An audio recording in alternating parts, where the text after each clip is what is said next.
Hello అందరికీ, ఎలా ఉన్నారు? ఇప్పుడు మనం ఈజీగా అయిపోయే ఒక స్నాక్ ఐటెం చూద్దామా? అదే సొరకాయ అప్పలు. అసలు ఈ సొరకాయ అప్పలు యూజెస్ ఏంటో తెలుసా? సొరకాయ అనేది ఎక్కువ వాటర్ రిచ్ వెజిటేబుల్. దీంట్లో ఎక్కువ వాటర్ కంటెంట్ ఉంటుంది.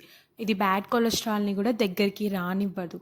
అండ్ ఇంకొకటి విటమిన్స్ కూడా చాలా బాగుంటాయి. Calcium, vitamin K and vitamin C, ఈ మూడు ఉంటాయి. అసలు ఈ మూడు విటమిన్స్ దేనికి యూస్ఫుల్ తెలుసా?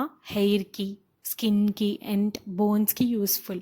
ఫస్ట్ అయితే మనం ప్రాసెస్ చూద్దాం. ఒక బౌల్ తీసుకొని దాంట్లో ఏదైతే సన్నగా తరుముకున్న సొరకాయ ఉంటుందో అది వేసుకోవాలి. దాని రేషియోలోనే మనం బియ్యం పిండి కూడా వేసుకోవాలి. సేమ్ బౌల్లో సేమ్ క్వాంటిటీ.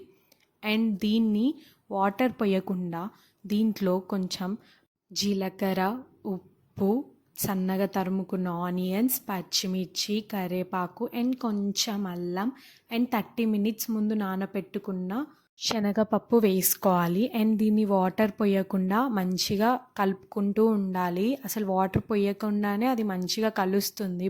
ఎందుకంటే సొరకాయ వెజిటేబుల్లో ఎక్కువ వాటర్ కంటెంట్ ఉంటుంది కాబట్టి. అండ్ రౌండ్గా అవ్వడానికి కొంచెం ఆయిల్ వేసుకోవాలి. అండ్ ఇప్పుడు చిన్న చిన్నగా రౌండ్ రౌండ్ ముద్దలు చేసుకోవాలి.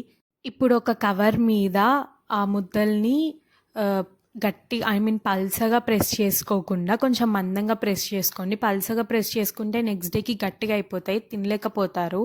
అదే మందంగా ప్రెస్ చేసుకుంటే కొంచెం మెత్తగా ఉంటాయి. ఇప్పుడు ఒక ప్యాన్లో ఆయిల్ వేసుకొని ఆ ఆయిల్ ఎట్లా కాగింది అని తెలుసుకోవాలనుకుంటే కొంచెం పిండి ముక్క వేసి చూడండి. అది పైకి తేలితే ఇంకా రెడీ అయినట్టు. ఇప్పుడు మనం ఏదైతే ప్రెస్ చేసుకున్నామో ఆ అప్పలు దాంట్లోకి వేసేసుకోవాలి.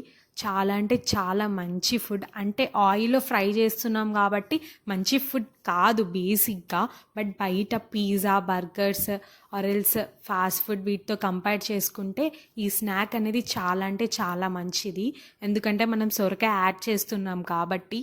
సొరకాయ యాడ్ చేసుకోకుండా కూడా అప్పాలు చేసుకోవచ్చు. బట్ సొరకాయ యాడ్ చేసుకుంటేనే టేస్ట్ అనేది బాగుంటుంది. మీరు తప్పకుండా ట్రై చేయండి. మీకు ఈ వీడియో నచ్చినట్టయితే please like, share and comment and subscribe to my YouTube channel. తప్పకుండా చేసుకొని తినండి.